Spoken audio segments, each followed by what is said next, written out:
video.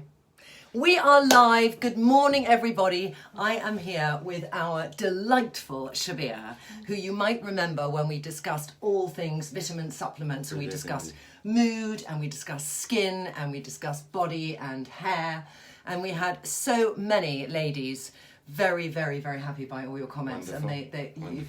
And he's such a modest man. You probably didn't read them all, but they're basically in love with you, and they think you're. But anyway, I love you. Shabir's going red through that lovely olive skin. You're going red. But today we want to focus, after many requests, on menopause, and not just that time when everyone's already got it, but all the things leading up to it, which can happen up to 10 years. 12 years before that. So any women watching who are sort of 35 and above, I think it's really important to look at everything on this post. Yes. And we're all going to reach it one day anyway. So you might even have a mum who's having a tough time, and she might not have identified that she's in a perimenopausal state. So you could perhaps be helpful to her as well. So it is for kind of daughters too to look out. I remember, Shabir, when I was younger, and it was when my mother was going through menopause, it was not something discussed. And I just thought, what's this change in my mum? And she's being a bit tricky and down, and I couldn't help, and I didn't know what it was. So I think to bring the subject matter into the real mass market arena is incredibly important. I mean, I think a lot of women even now won't go to see their GP until the symptoms are really bad. Why do you think that is? I think it's just always considered a taboo subject as such, and I'm aging, etc., and going through that, and yes, it needs to be tackled as quickly as possible, because the ovaries are going into decline roughly from 35. Yeah, they are. We're kind of, men are blessed with different things, but Absolutely. I came back from Japan yesterday morning, which some of you might know, and I remember reading, and I didn't check this out, but that there wasn't a specific word for menopause in Japanese. Yeah. And that was a mixture for me of thinking either it's so unacknowledged that they won't have a word because certain things are kept incredibly private in those kind of societies. Very likely. But also they have a very different diet. Diet has a lot to do with it. So they might be having lesser symptoms.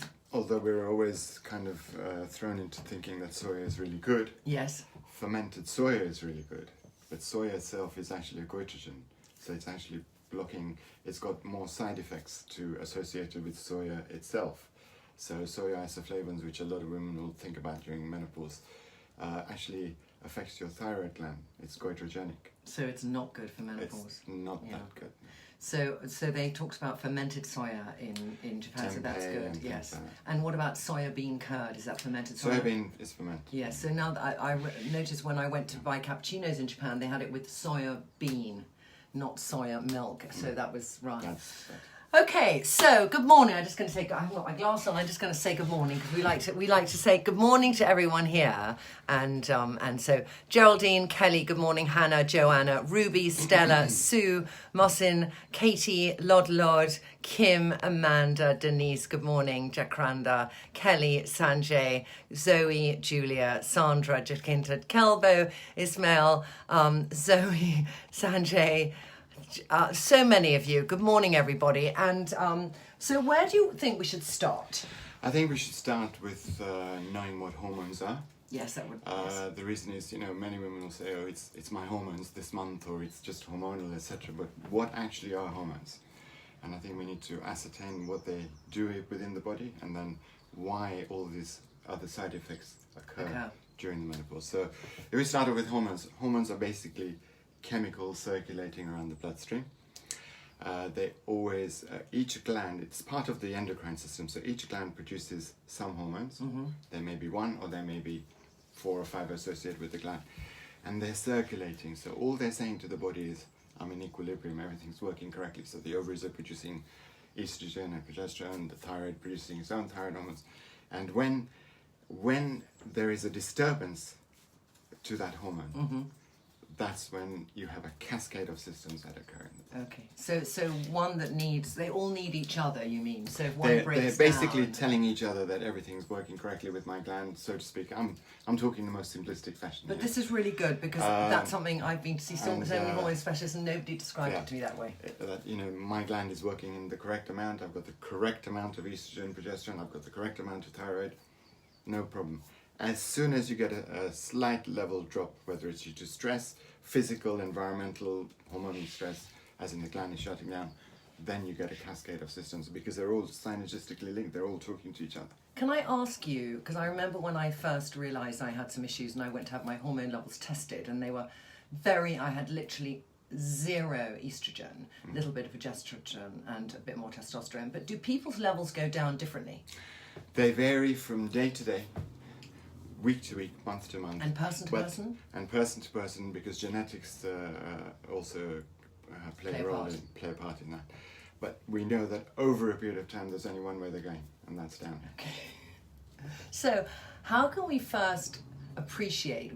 A lot of women might feel that they know something's going on, but they might have symptoms and they might not yet have gone to have tests. And I've got to say, a lot of British GPs don't bother doing hormonal testing. No, correct. I think you need to. So there is a phase prior to the menopause called the perimenopause, where you will invariably, some women will end up with either a heavier bleed or a very light bleed, or the duration may be, the frequency of your period may be sort of every 2-3 weeks, or it may be every 2-3 months. And during that phase is when you need to think, I need to perhaps go and see my GP, because we know for a fact that if you start some form of therapy, whether you decide to go the HRT route, or whether you decide to go bioidenticals or natural route, you are going to help your body in the long run. Okay. Can I ask you because for me it was more that my bleed just went to nearly 0. Would that mean I was suffering lack of estrogen, whereas somebody who suddenly has very heavy bleeds suffers from a lack of some other hormone? You see, estrogen is responsible for menstruation.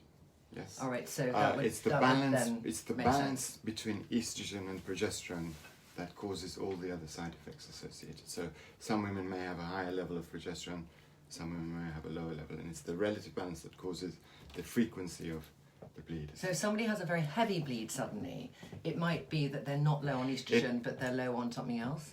It might be that they're low on estrogen or the progesterone levels are countering, because normally for a heavy period, you always give out progesterone or a herb that allows the body to manufacture progesterone to balance. What we call estrogen dominance plays causes a lot of problems in women. Okay. But estrogen dominance is relative to progesterone levels. So some women may have, it's still on a decline, but the relative balance between estrogen and progesterone causing the dominance of estrogen over progesterone. All right, so I had the opposite of that. So if you have an estrogen dominance, does that mean you're going to get heavy irregular periods? Very likely. All right. So where do you want us to start in this now? So perimenopausal, we've begun to see imbalances. I mean, I think the definition of menopause is simply that you have not had your period for a year and above. So that's the classic definition. The average age range is between 45 and 55 years, but the actual average is 51 years. Okay. The majority of women at the age of 51. And is there, I'm going to throw some myths at you. A lot of people, I always heard when I was growing up that you generally got menopause the same age as your mum. Is it genetic? There is a genetic linkage. There are also dietary factors to be involved and lifestyle factors. Yes. You know, I mean, if you're leading a sedentary lifestyle, you're more likely to end up having the menopause earlier. Okay. Very likely. Right. If you're a little bit overweight, you're likely to have that. Okay, all right, I know. But there are genetic linkages. But there are. So if you're two women living on the island of Skye, both doing the same lifestyle, you could both get it at the same age. Theoretically, yes, but probably likely. Probably many. It's very rare we have exactly the same lifestyle as our parents, because yes, my mother was a very different lifestyle from me. All right, so in that leading up period, are there things we should start to do? In that leading up period, I mean, you've got to just follow the basic rules. I mean, you've got to have, a healthy lifestyle, diet, cut out But in that perimenopausal... During the perimenopause, I mean, you should theoretically visit your GP or seek alternative remedies. because the sooner you tackle this, the sooner you're going to fool the body. So natural remedies work into fooling the body into thinking that it's got hormones. Yes, tell me the difference actually. They're called phytoestrogens. Yeah. Phytoestrogens are present in things like soya, but we don't talk about soya because, as I said, it's not always good. Soya is great in your diet if it's fermented, but Yeah. in a supplement form there are controversies over its usage. But increased things, foods that are rich in phytoestrogens, pomegranates, for example, have great source of phytoestrogens. Not many people know about No, this. I didn't. So things like that. A healthy lifestyle, definitely. Exercise a lot really does help. Hormone production, keeps the circulation going, things like that. And that's really basically what you can do. And maybe think about visiting a doctor and talking about either conventional or going the alternative. So can I ask you, this is something you might not want to answer, but I want to ask you this because I know many women who go to the doctor and they just, if their mother hasn't had breast cancer and things, they just say, here's the HRT. And they put them on HRT, sort of end of story. And does it always work for women? HRT definitely works for a lot of women, but there are side effects associated with HRT. And also it depends, for example, you've got two types of HRT. So you've got the estrogen-only HRT for women who've had a hysterectomy. Yeah. And then you've got the combined HRT, which is estrogen and progestogens. And I talk about progestogens because they are actually synthetic. So progestogens are a group of progesterones. Progesterone is normally synthetic, whereas estrogen these days tends to be what they call 17-beta estradiol, which is body identical estrogen. So that could be men's urine? No, we're okay. actually these days replacing estrogen with our body identical estrogen, which is the one that's depleting in the body. But progesterone, we're replacing with a synthetic version. Right. In the old days, HRT was associated with risks of breast cancer, etc., and it went out of favor because we were using pregnant mares. Now, they had 17-beta estradiol, but they also had a whole collection of other things. Conjugated estrogens, a whole collection, and this is what we thought was associated with the cancer. So we're going to sort of park aside, because it's a very medical area, to discuss the side effects of HRT, and some ladies who are watching might be on HRT and be incredibly happy with it. Absolutely, HRT works for a lot of women. like majority of women. And I think in a way we're dealing with those minority it doesn't work for, and also ladies who are on HRT who might want some extra plumping up around their whole menopause period. I don't normally tend to recommend, you can have supportive products to alleviate some of your concerns around HRT, but I rarely recommend something that mimics hormones alongside. No, I mean more like there's a lovely smell in this room, and there's just, I'm talking about supplemental things, like things to lift your mood. Jill is in the bathtub, by the way, but she actually brought this wonderful spray in the room which lifts mood. So I think even though you're on HRT, you might still feel some days that downness that the mood swings can give you. Yes, here it is actually. Here it is, because it is so delightful, the smell. I wish you could smell it through the camera, but it has in it rose geranium, tuberose, and clary sage. The happiness oil, as we call it. The happiness oil. This is the most delightful product. Everything I'm going to show you we'll put on the blog. And Victoria, I have a question. Yes. So, Shabir, my migraines have got a lot worse with perimenopause. Any supplements to help? The first thing you would always think about is the use of a good quality magnesium supplement, because magnesium relaxes muscles and nerves.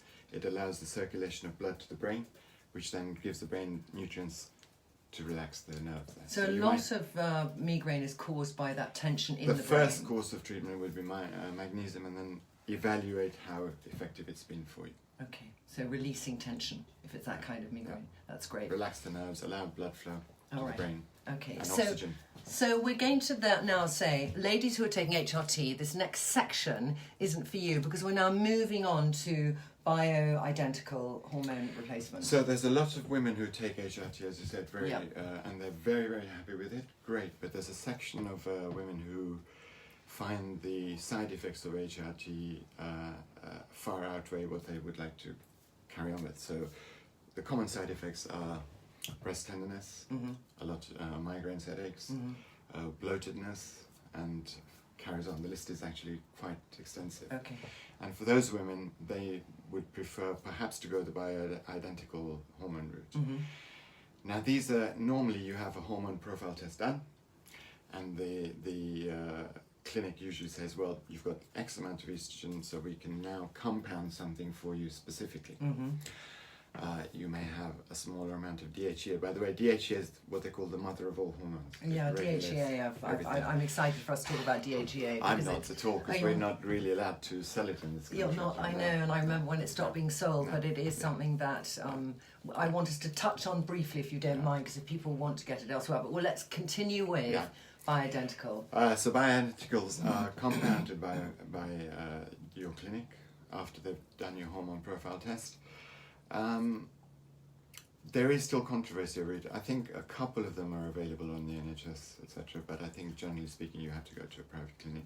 They'll compound it for you, but they're not recognised because they're not the standard. They're not regulated. Yeah, they're not regulated. Yeah. So they're not recognised as. There is a question on the safety of it.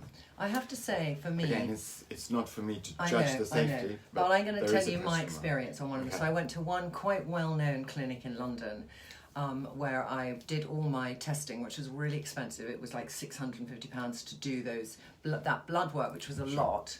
And then I was given some gels first, and then those didn't work so well. I was given sublingual, a mixture of estrogen and progesterone, and then I had a testosterone cream. But I then felt even that was unregulated because I started to get other symptoms I haven't had before. So I started to get more spots and different things, and spots was my main indicator that perhaps my testosterone level was too high. Because testosterone is converted into DHT, which causes inflammation of the area areas. yes. So when you're going down that route and somebody has put you on a series of things, how do you know if it's working for you or not? Well, first of all, you've obviously will experience the alleviation of some of the symptoms that you went in the first instance for. But if it's not working for you, you will end up Still feeling this? You will still end up feeling those symptoms. If the dose is incorrect, or if it's over the top, you might end up with some other symptoms that you may have to go back to. Okay. Which leads us on now to natural remedies. Perhaps. Natural remedies. All right. So I think I'm really interested to hear the natural remedies. So the big concerns with menopause tend to be, and the perimenopause tend to be hot flashes and night sweats.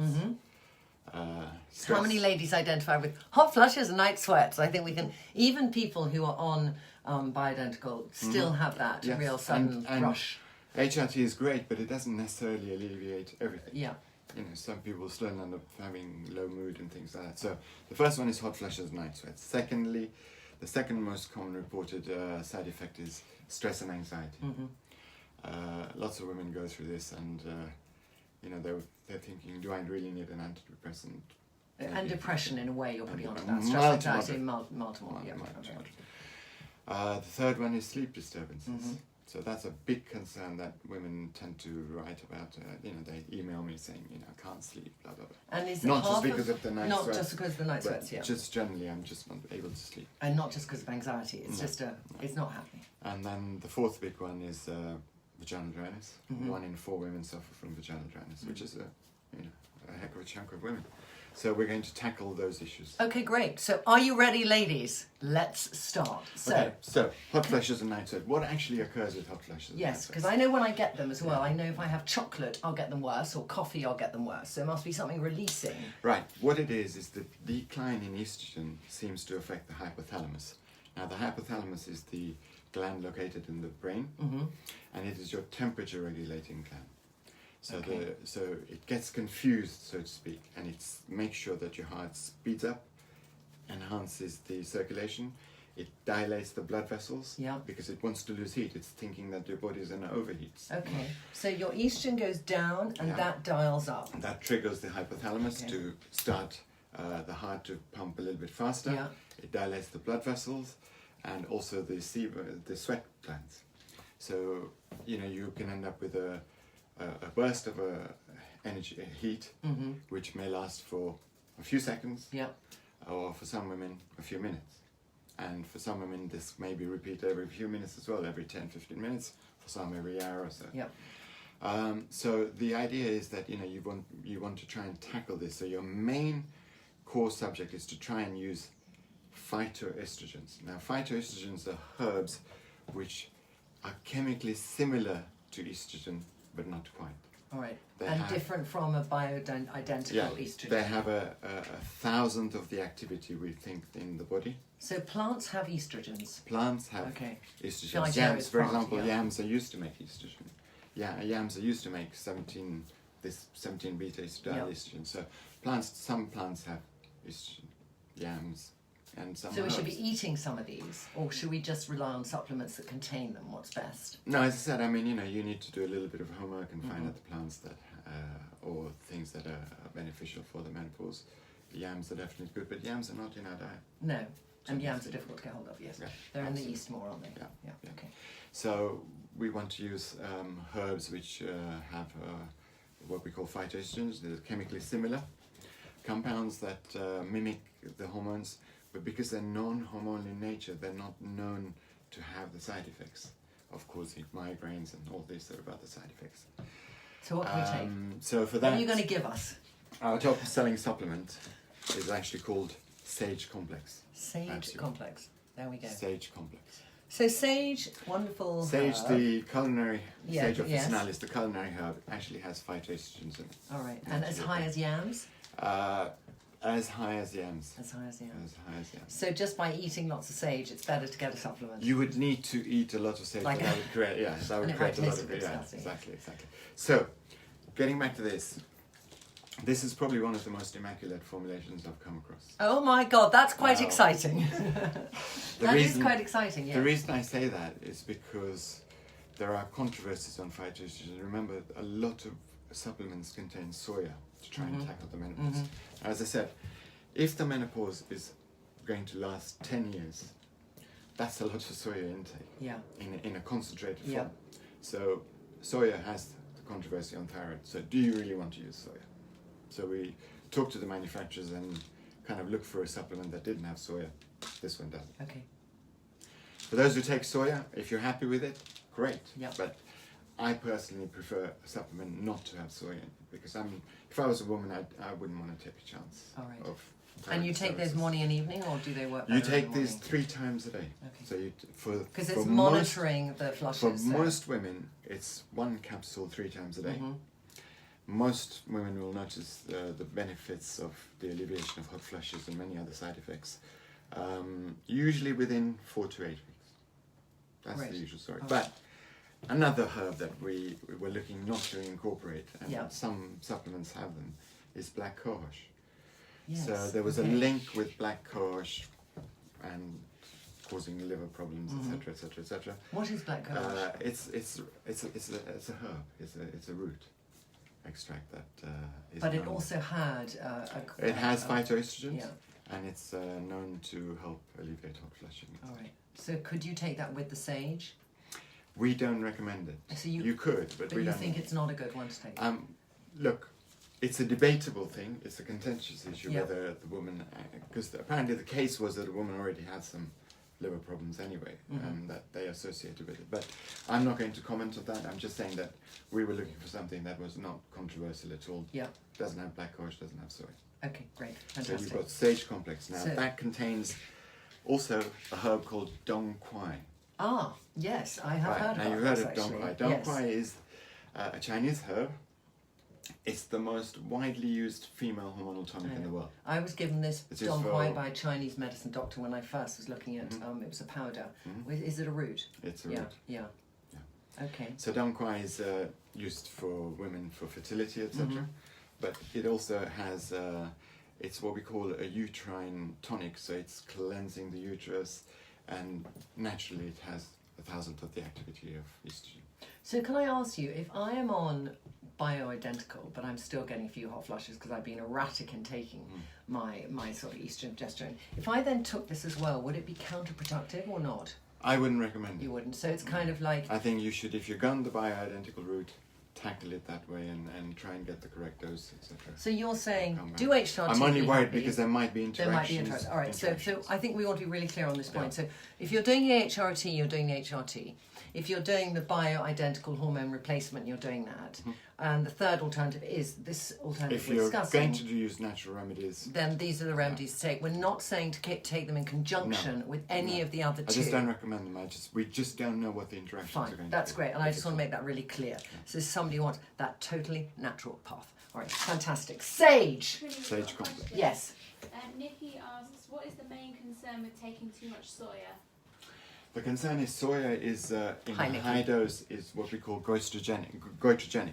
So it blocks the uptake of iodine. Now, iodine is an important mineral that is required for thyroid hormone production. So if you block iodine, you're not going to end up with thyroid hormone production. So soya prevents natural hormone production. Blocks iodine and then that in turn. itself.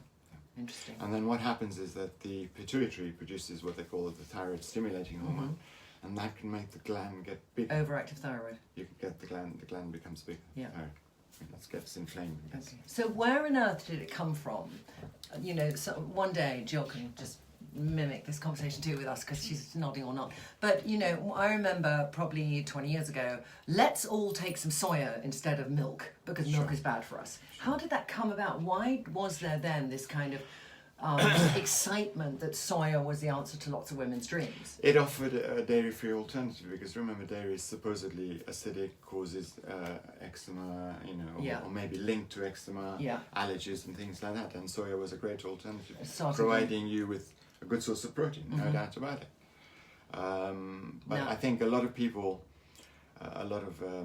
practitioners tend to think that we've been brainwashed into soy.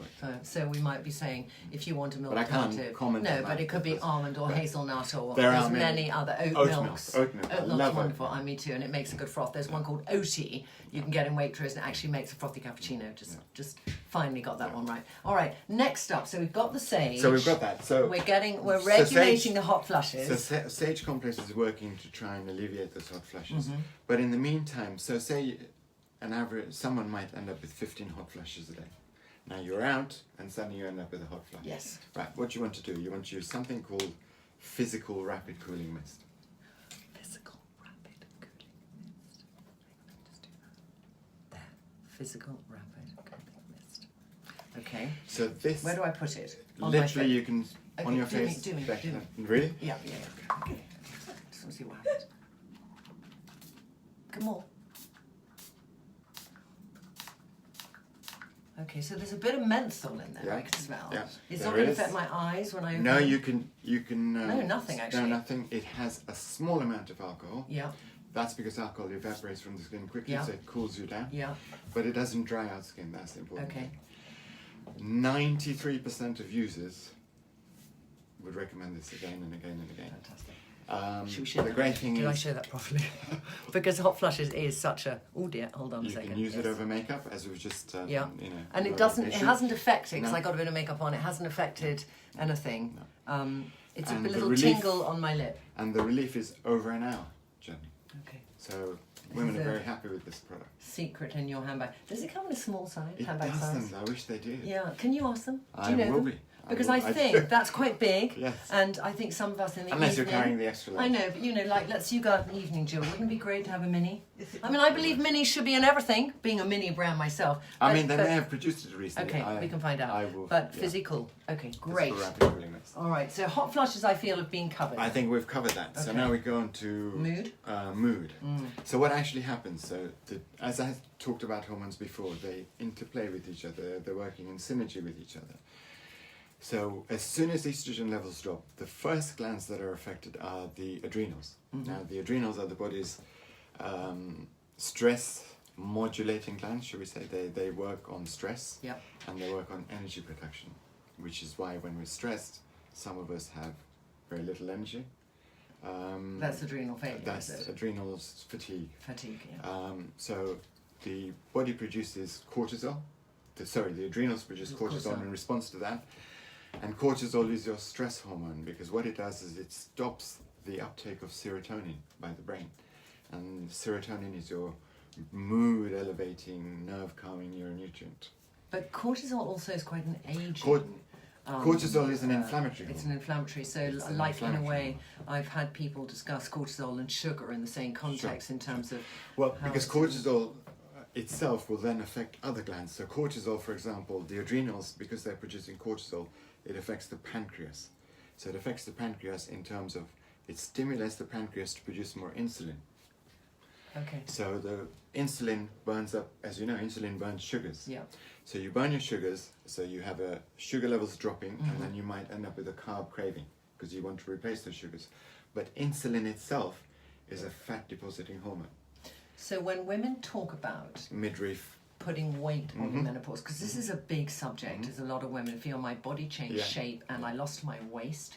That's another big thing. Yeah. So it's very interesting that you're now taking it back and you're saying your adrenals are having to work harder. They produce the stress hormone cortisol. Cortisol itself is a weight gaining because it makes you crave. Because cortisol stimulates insulin production, which makes you crave which things. then makes you burns your sugars in Yeah. the blood, so you want to crave for more food. Carbohydrates. But insulin itself is a fat depositing hormone. So if you had a diet, Yeah. if you then, I have a craving, so I'm going to have a chocolate cake or something. Yeah. Well, yes, you're going to have your sugars going to be burned by the insulin, but the fats will be deposited by the insulin onto your fat cells, which are mostly around the midriff region. And do you think women gain a sweet tooth in menopause?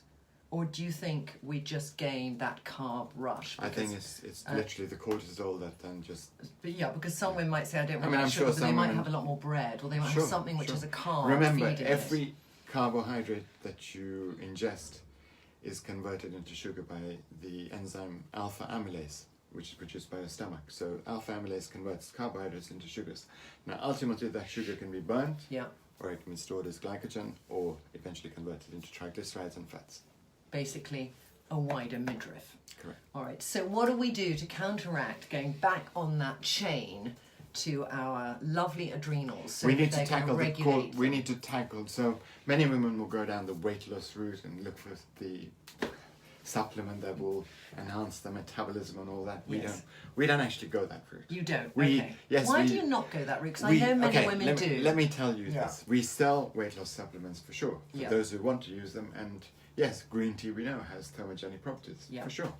But why not get to the root causal factor? Yeah, you like a root cause. Which is We like that you like a root cause. getting back to the fact that you have got an increase in cortisol and you need to address it. Okay. Now, one of the actually both supplements we talked about last time. This is the one that we always recommend first, Mm-hmm. called Magnolia Rhodiola Complex. Which we did, yes, we did. Which we did last let's repeat that. Magnolia Rhodiola Complex. It will be back to front, but we are putting all these. Victoria's already put all of these down at one of the first comments on this page, and we will be doing it in the blog tomorrow. Tell us about Magnolia. So, Magnolia Rhodiola Complex has extracts of magnolia, Yeah. and they physically work to relax your muscles and nerves. Differently from magnesium. The mode of different action is Okay. a herb as opposed to a mineral, Yeah. but it does relax your muscles and nerves. The important thing is that magnolia extracts have been shown clinically to reduce cortisol levels. So now you're producing an excess of cortisol, and this thing is working to reduce your cortisol levels. The inclusion of rhodiola in there works to enhance serotonin uptake, and that's again been shown in several studies that rhodiola increases serotonin uptake by roughly 30%. And to remind us, if you have an increased serotonin uptake, your mood level. Your mood level, your mood, it's an enhanced mood, isn't Okay. it? You're relaxed, Yeah. you're happy, or all Yeah. those sort of things. Serotonin is on. And is on finally, happiness. Yes. included in that formulation, How often should we take that, by the way? twice a day. Okay. But beware, you cannot take that with a mood modifying drug. All right. So So if you you're on cannot take that natural with St John's Wort or an You can take that with antidepressant. with John's Wort and 5-HTP and whatever, Okay. but you cannot take it with a drug. with an Mood antidepressant modifying drug. with an All right. So if you're on antidepressants, that is not for you. No. Just to say that, warning here. And Is it because it's strong, or is it because it's counterproductive? It's because it'll be counterproductive. Fine. Okay. But if you are on antidepressants and you're still feeling a bit low, you may want to think about having some B vitamins, because B vitamins are known as anti-stress vitamins. Yep. Specific B6 or I would go the whole spectrum, because Okay. Bs work together in synergy. So it's good to have a good B complex, like a B50 or a B100. okay. Or something that we talked about last time, you may want to think about the Floracist, the probiotic for mood. Yes, you said that Yes. everything comes from the gut. So, you know, the gut-brain connection, the fluorescence mood, we know works to reduce cortisol levels, but it works from the gut onwards and reduces it in the bloodstream. So Magnolia rhodiola, we're just touching on the last bit of it, which is theanine. Now, theanine is found in green tea. Yes. As you know, green tea yes. has a calming effect. Yes. Green tea is used by sort of, you know, prior to meditation and things like that to calm the body. And yet it's full of something that gives you a there- caffeine there- rush. So yeah, it's yeah. not counteractive, but You've just got to, this thing is just extracted out of it. So the component called theanine is a non-specific amino acid that we know works to increase alpha waves in the brain. Now, alpha waves work to relax your mind. And they also help you concentrate, because if you've got a relaxed mind, you're able to focus on the things that you need to do. okay, So this is theanine from green tea without any caffeine. great. So you've got a supplement that helps elevate mood, physically relaxes you, doesn't cause drowsiness. A great supplement. It's amazing. They sound counterproductive, but I see they're all coming from different places to get there. Okay, I mean, we got our lineup here, haven't we? And then we got have. something else there. So then we're going. Oh, one thing. Okay. Yes, let's go with questions. Let's Yes. go with the Sorry, question. Claire's asking, can you take any supplements whilst on HRT? You can take many things. Yeah, Claire's here. Sorry, Yes. you can take many things to tackle some of the concerns. It depends, but you just cannot take phytoestrogens alongside HRT. All right. So It's just wouldn't phytoestrogens be- are. We're talking about the No, magnolia, we're talking the about- sage. We're talking about the sage complex. So Oh, you yes, can't sorry, take the herbs sage. like sage. You should not take dong quai. You should not take hops. Okay. Great product in there, hops. By the way. Hops. All right. You didn't touch on hops. No, We're I going to touch didn't. on hops later. All right. Yes. That's any other burning desire questions, or we'll move on and then take some more at the end. Yeah. Yeah. Okay. What's So next? the next thing we want to tackle is sleep disturbances. Yes. Now, sleep disturbances, you touched on that, could be associated with hot flushing, night sweats, etc.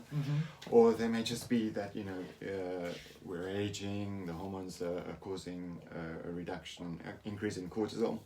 As I said before, cortisol prevents the uptake of serotonin, which is your mood elevating hormone. But serotonin at nighttime under low light conditions Yeah. is converted into melatonin. And melatonin is your sleep hormone. This is the hormone that causes sleep. Yes. No. Melatonin is the hormone that causes you to sleep. And if you have sufficient melatonin in your body, then you will end up having your 6-7 hours of sleep. But why would it then be depleted? So why is it that during menopause that sleep hormone, that melatonin, goes down? Because you haven't got. So as I said before, the cortisol prevents the uptake of serotonin by the brain, and it is, if you have enough serotonin, you're going to have enough melatonin. All right. But if you don't have enough serotonin, you're not going to have enough melatonin in your. You So might have it enough wouldn't be to enough send you taking to sleep. that. It might. It might be. I mean, you know, in sort of small studies, I think 6 out of 10 people found that Magnolia rhodiola helped them have a better quality of sleep. All right. But melatonin supplement you're going to show me now is kind of a step up. Is the next level up. All right, fine. So we're coming back to this. Can I just also ask with this, Yeah. if you're an HRT or biodynamic, can you take this as well? You can. You can, great, okay. Absolutely, Good. you can, Alright. can. So maybe you want to show Yes, that I'll to show your you kids. that one. This is Cherry Night. Cherry Night, there we go, by Viridin. There we go. Yes. So it's a nice powder. Powder. Mix it. How mix does it taste? Uh, Cherry? cherry. Okay, good. It might just be some weird So, cherry, but Yeah, cherry. no. It's has extracts of cherries. Now, extracts of cherries naturally contain melatonin. This is literally Yeah, cherry powder. absolutely. There's nothing else in it. No. There's other things in it too. Okay. But cherries are rich in melatonin, naturally occurring melatonin. So what we're doing here is we're putting in cherry extract, a concentrated version of cherries, so that we're trying to get enough melatonin in the body, which will then gradually build up over a period of time. This will not send you to sleep day one, but over a period of a few weeks, you will build up the levels of melatonin. Incorporated that is the mineral magnesium. We keep talking about magnesium Yes, all the time. It's an yes. important mineral. Magnesium relaxes your muscles and nerves. So immediately when you're taking this half an hour before bedtime, you're kind of in a relaxed state. And then you've got things like red dates. Red dates is mostly Like the used in date, Chinese. like it's used mostly yes. in Chinese medicine, etc. And they have what we call nerve calming properties. So they're actually relaxing the nerves, not muscles, actual nerve calming properties. So you've got a product that's working to enhance your melatonin and at the same time relaxing your body. Okay, but it needs to have a, You need to have a amount build in your up, body yeah. that's building up so that you're... It may relax you the first day, but you may not necessarily end up noticing an increase in sleep duration time. Okay. It may take a few month. weeks All right. to occur. Okay, perfect, excellent. All right, next. We've got a question from Oh, Angela. yes. She says, I'm trying acupuncture. Will any of these supplements disturb them? They should not, but by all means ask the practitioner. I mean, Always some good to Chinese acupuncturists, because that's where I started my Yeah. journey, and I was given the Dong Don't cry. Quan and 3 sets of Chinese herbs to take for that. And I remember it did really alleviate actually my hot flushes when I did that system. But then I think he wasn't tackling my mood and my lack of energy. But they are, I know. Yeah, listen, some people do acupuncture that. works for a lot of women, and but they shouldn't. But please do ask the practitioner in case they may be against it for a woman. Yes. Great. So- Okay. So finally, we come to the 25% of women who suffer from vaginal dryness. Yes, let's talk about that joyful subject, vaginal Exactly. dryness. I was before I came here. I was told, please don't talk about vaginal dryness, but I thought because it's a big we got topic. to, but can I just say, to me, it's in conjunction with 2 things, because I think it's a catch-22 that our sex drive goes down, Absolutely. which is the lack of testosterone, Yeah. and we have vaginal dryness. So the combination makes us feel like... Listen, it's an emotive subject, but we know that 1 in 4 women suffer from it, and we've got to tackle it. Yeah, we do.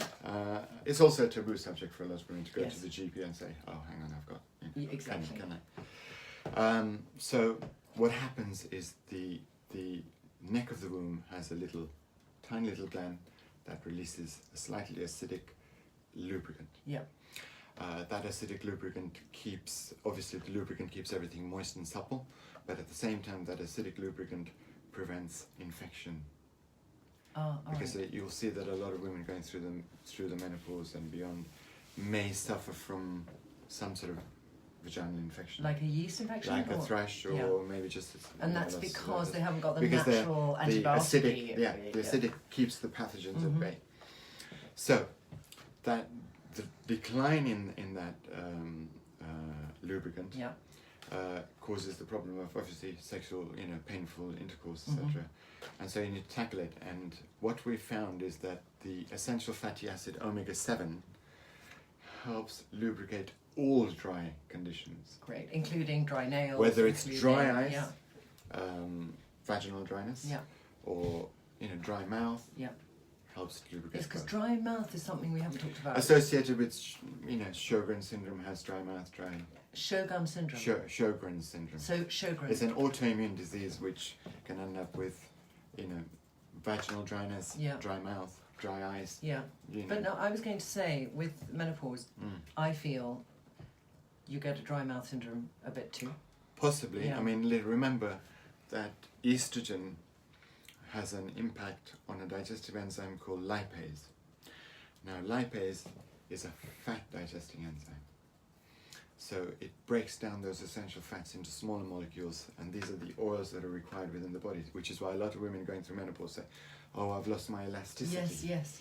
And that's because you've lost the phyto- ability, you've lost lipase, the enzyme, because estrogen keeps lipase at a reasonable level, keeps all the digestive enzymes. Okay, so this will help.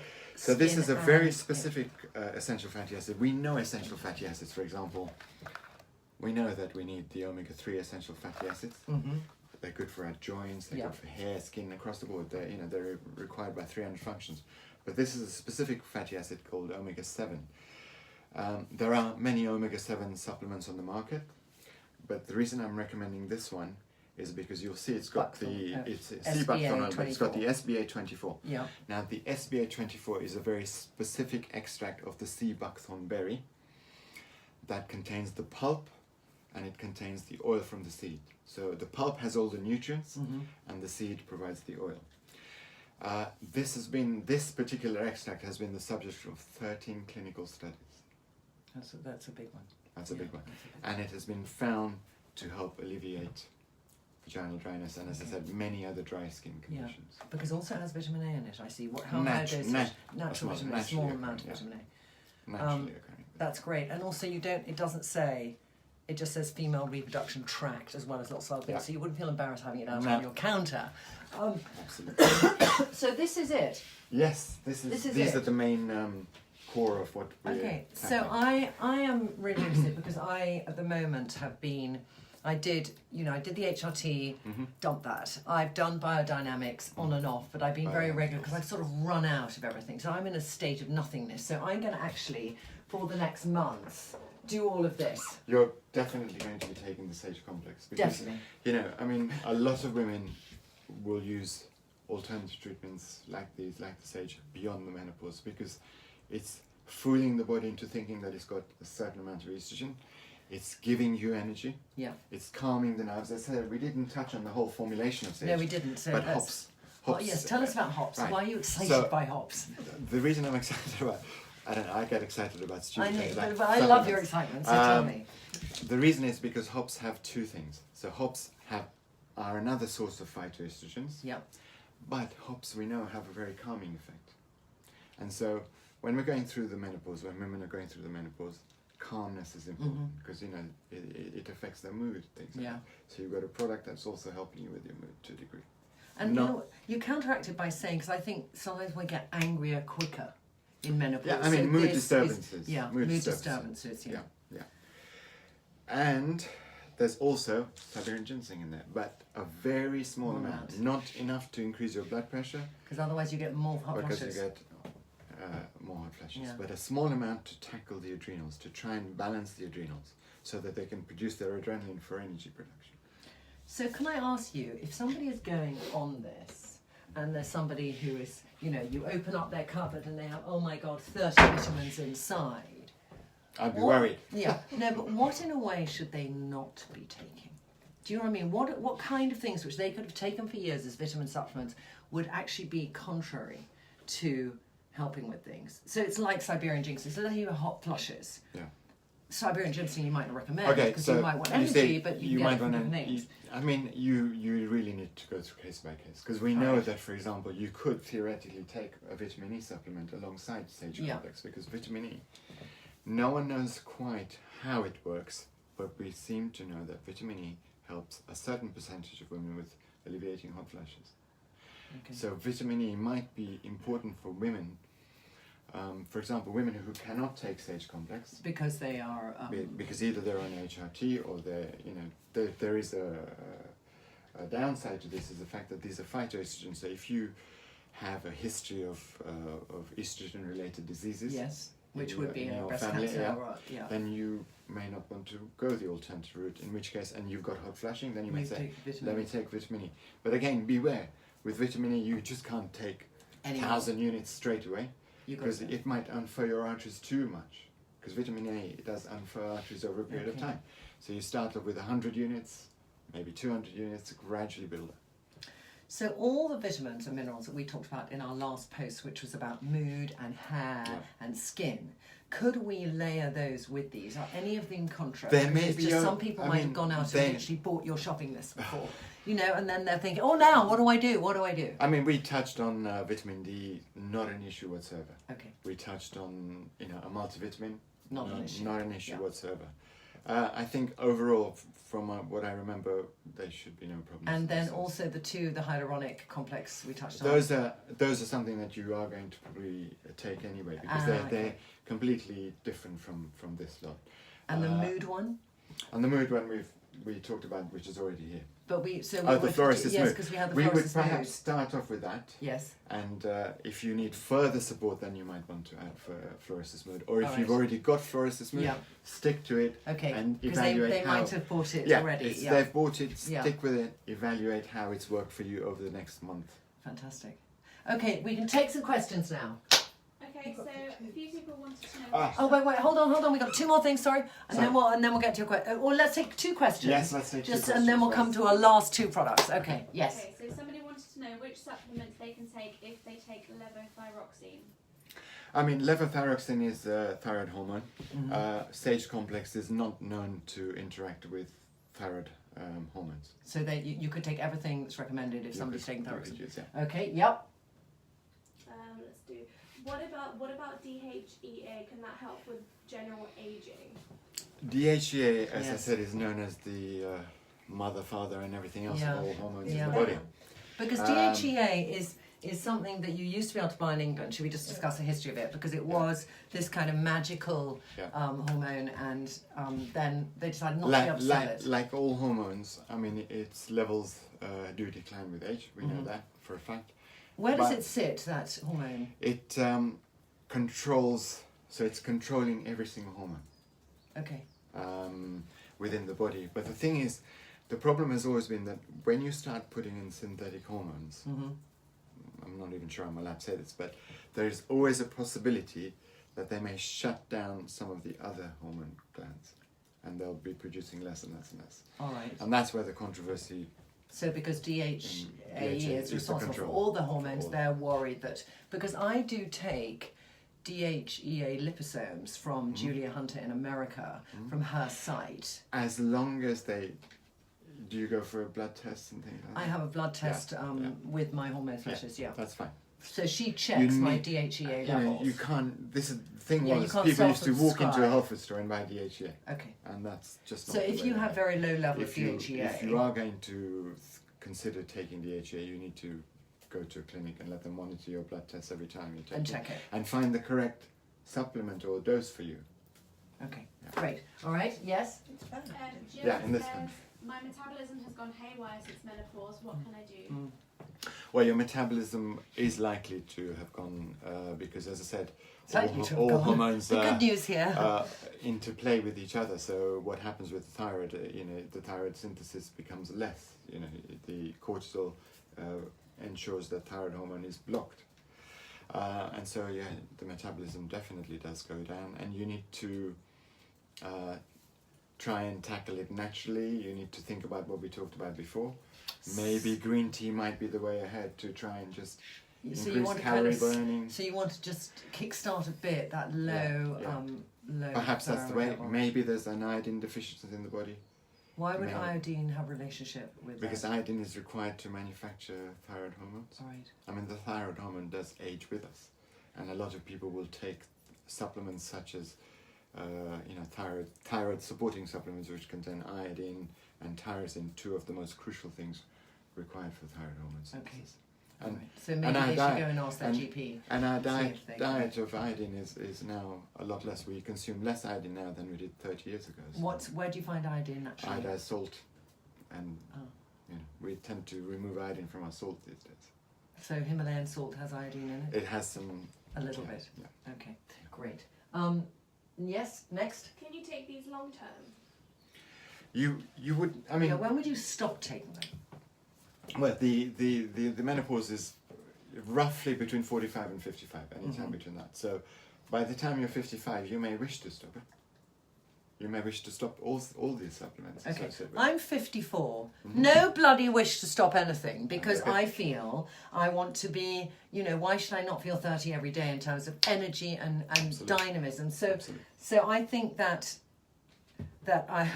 I feel so strongly that we should never feel that decline into old age, and to keep, even if physically my body is not, I can't now, when I put on my shoe, I don't know if you felt about this, Jill, when I put on my shoe, or put on my pop sock, putting on my pop sock forward, like that, and now it's kind of, and then let me go down, put it over my toe and lift it up. There are various things which are physically stopping me doing stuff, but my head, I want to be like that till I'm dropping down dead.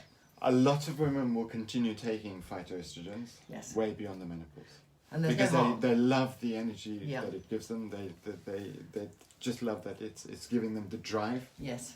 and things like that. So Okay. they will continue. There's no harm, but you may wish to stop at the age of 55, and then maybe evaluate if you really Okay. notice the difference All right. of not using So it. it's, everyone is different. Always stop it. Always stop something and evaluate.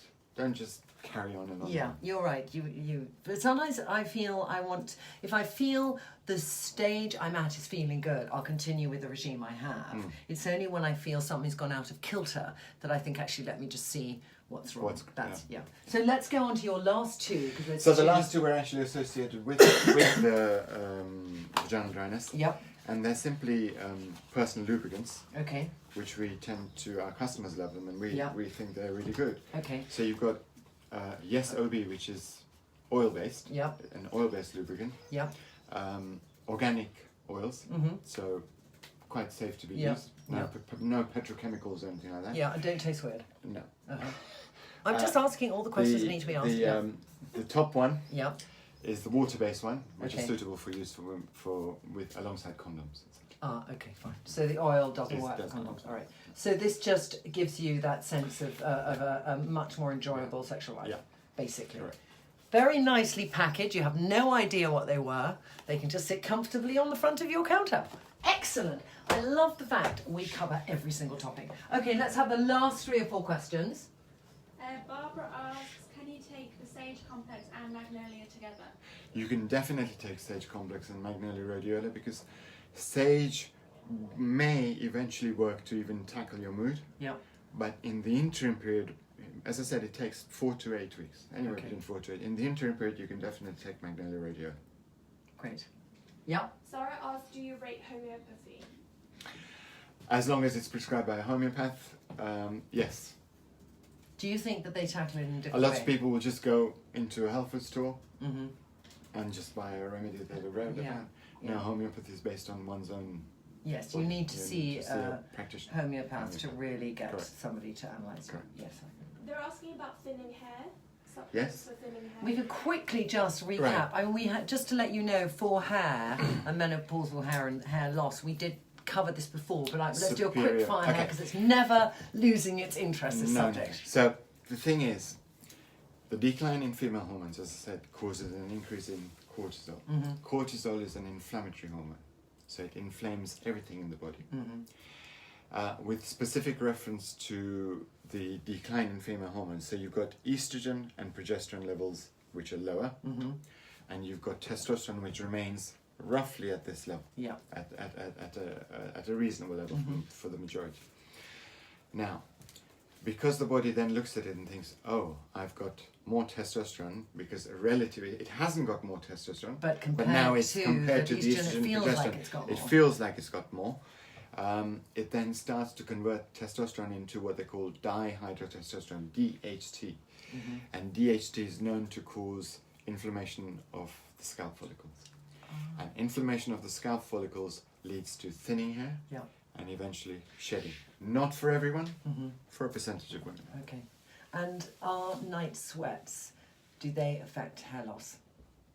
Not to my knowledge. They don't, because some women do relate it. They think if they have excessive hair loss, it's doing something with their sweaty scalp. I know, but I'm just saying some women feel that. So it's just very nice here to kind of debunk that myth. I haven't come across that. Okay, I've got a few ladies who... But yeah, so you need to tackle that, and there is a supplement which you can read up on our site. It's called Superior Hair.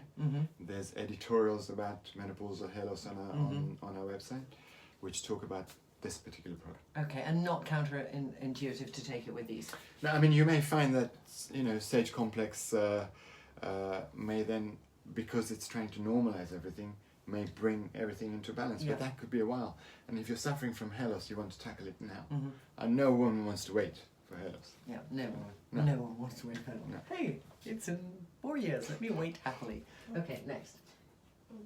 Violetta is asking how to eradicate a bloated stomach. Yes, so we do get this bloat with menopause. I mean, why do we get it with menopause? As I said, because I never had a tummy, and now I have a tummy. Well, estrogen is linked to the production of digestive enzymes, so it helps regulate digestive enzyme production. And low estrogen results in low digestive enzyme production. Remember, we touched on fat digesting enzyme, lipase, and all that. But estrogen regulates all the digestive enzymes. So we find that if you reduce the amount of digestive enzymes you're producing, you're not going to break down food efficiently. It's going to be stagnating in your gut. You're going to have abdominal distension, things like that. So lots of good digestive enzymes. Or herbs that can stimulate digestive enzymes. Like? Ginger. How Ginger wonderful root. is ginger? Ginger root, which I took on the plane. I took, can I just say, digressing for a second, I took all the things that we had discussed before, and I'd asked Jill, sitting in the bath, and Shabir about travelling, and because I always get heavy legs and everything, so I took ginger root, I took the Tridin, what's the travel antibiotic-y thing? Travel biotic. Yeah, travel biotic, and then I took the other, anyway, I took all these supplements. I got off that plane with no heavy legs, Excellent. with a flat tummy for the first time in my life. So Brilliant. fantastic. Well, ginger's Yeah. increasing circulation in your body. It's Yeah. a warming spice. And of course, it's working to enhance your digestive enzyme Yeah. production. So, two jobs. Two jobs done. Yeah, Two jobs done. absolutely. Okay, 2 more questions, ladies. Marguerite says that she has migraines with perimenopause. Any supplements to help this? We did We discuss did this at the discuss beginning. this. Start off always Yeah. with a good magnesium supplement, and then evaluate after 4 Yes, weeks. so the magnesium was actually easing the tension. Yeah. Migraines are coming Allows from blood reverse. flow to the brain, oxygen and nutrients. Yeah, hope that helps. Would you take it as a pill or as a spray? Magnesium. Yeah. You can do both. I mean, you can have either a supplement, of which there are several good ones available, or you can just apply the oil Sublingual. spray. Yeah. No, you can apply the oil spray onto your body, Oh, you can. literally massage Ah. it, and it will get absorbed transdermally into the bloodstream. Okay, great. What do you think about that, just for a sidebar? Because when we discussed vitamins before, I think you bought me a vitamin D, which was a sublingual. Yeah, the sublingual. So if you have the option in a health food store to do a sublingual or to do a pill, which is going to be absorbed better? Check Or- the dosage, check the strength in each. Alright. Sublingual is always the route I would go. Yeah. I would prefer to have a sublingual, but not all vitamins or minerals are available in the sublingual route. Alright. Some of them just are not absorbed. Okay. And And do unless some there's people science sell behind them? it. Do Yes, somebody sell them? No, there- somebody will sell them as sublinguals, and they shouldn't be because they're not Yes, being there absorbed. are some manufacturers in the US I've come across where they've got a full multivitamin in a sublingual form, and trust me, it's not going to get absorbed. Okay. Half of it's not going to get absorbed. Okay, you heard it here first. Yes, last question. Pauline says that she has arthritis and inflammation in her joints. Is there Yes. anything that she can take? Yes, absolutely. Again, we only touched on some of the major subjects that we talked about Yeah. on the side effects, but joints, estrogen protects your joints. Actually, we should have touched on that. Yes, well, that's good. We're touching on that now. Estrogen protects your joints because remember, a lack of estrogen is linked to osteoporosis. Yes. Yeah. So estrogen protects your joints, and what happens is eventually the calcium starts to get brittle, and the cartilage between your joints starts to degrade, crumble. So if you let it go, the bones would actually fuse. It's called the swan neck deformity. That's arthritis at its worst case scenario. All right. And there are supplements. Lots of people take glucosamine supplements, Yes. which we've all heard about. But the MSN glycosamine bromide. I used to take. glucosamine hydrochloride or glucosamine sulfate and bromide is good? chondroitin, Yeah. and Okay. bromelain. Yeah, bromelain. Sorry. Yes. Bromelain's a good painkiller. Yeah. Works Okay, really so well that from works. there. Yeah. The problem is that the NIH study on several thousand people taking glucosamine did not find it to be effective for joint. What do you think? I think it helps a lot of people because a lot of people still Yeah. tell me that it But works do you for think them. that's But kind I think of there are other symptomatic? supplements Okay. on the market. All right, so what other supplement would you then say? I go by, I prefer the route of taking natural eggshell membrane. All right, tell us Now, why. natural eggshell membrane is the little thin membrane inside the eggshell, and that's been found to have powerful anti-inflammatory properties. So it helps alleviate pain rapidly, often within 7 to 14 days. But it also has a couple of amino acids. One's called proline, and I forget the second one. These amino acids are known for the long-term benefits of joint. They may help joint repair, but at least at the worst case scenario, they're killing the pain. Fantastic. Can I just say, as always, there is no subject matter, Shabir, that I think you do not, with your vast level of knowledge, have a wonderful answer for us. And I'm sure we could think of things and you'll say, oh no, I wouldn't, but I just feel very reassured. I feel your knowledge is incredibly thoughtful and I learn something new each time, as I'm sure you ladies do too. So what I'd like to do is, first of all, thank you so much for coming in the Thank bathroom. you. And as always, I hope you found informed discussion. Look at all those hearts of ladies saying they found it very informed. But what I'd really like is that once a month, if you are free, we tackle a different subject. Can you just tell Yes. them to bear with us? We get flooded with orders, and bear with us. All right. Emails. So what I'd like to just say to help out Shabir, look at all those hearts for you. To help out Shabir and Jill, who's sitting in the bathtub, who hates to be on camera, is Victoria Health are a very caring, nurturing company, but they also get a tremendous amount of questions and emails from you afterwards. So be patient with them. They aim to come back to you, but if you kind of think maybe I missed something, then re-watch the video before you go and send them an email, because I think Shabir's covered so much that I know I'm going to have to watch it 2 or 3 times to really absorb all the information that he's taught us today, and therefore from that I'll be able to make more informed choices. And before you then email tons of things, Shabir, it's really worth looking at our last post, because I think we covered some areas which you might want to cover as well, or to review again, and that will be under health on Trinny London, the full video. I think that in Victoria Health they had it on their system as well. And all the products we've discussed are available from Victoria Health. They're available also from other chemists, but I just kind of know that Victoria Health have everything that you need, and they sell lots of different labels, and that's why it's fantastic to work with Shabir, because he has an objective opinion and chooses the best for what we're discussing. So anyway, I want to give you a hug now. I gave him a kiss before I give him a hug. Thank you so much. Thank you. And Jill, thank you for supporting in the bathroom. She's wearing today the shoes. I want to show Jill shoes today, because she always has a lovely shoe for our thing, and today she's in a very, very pretty lace shoe with a little diamante. But Jill and Shabir started Victoria Health how many years ago now? We were talking about that the other day. 19 years ago, Maybe. and they have one of the best sites to visit for a mixture of health and beauty. It's fantastic. It really is. But ladies, speak to you soon. It was a wonderful Sunday morning. Have a great Sunday. I'm going off now to have 18 people for lunch, as to put off my jet lag, so I got to go and cook. And have a great day, and we'll see you soon.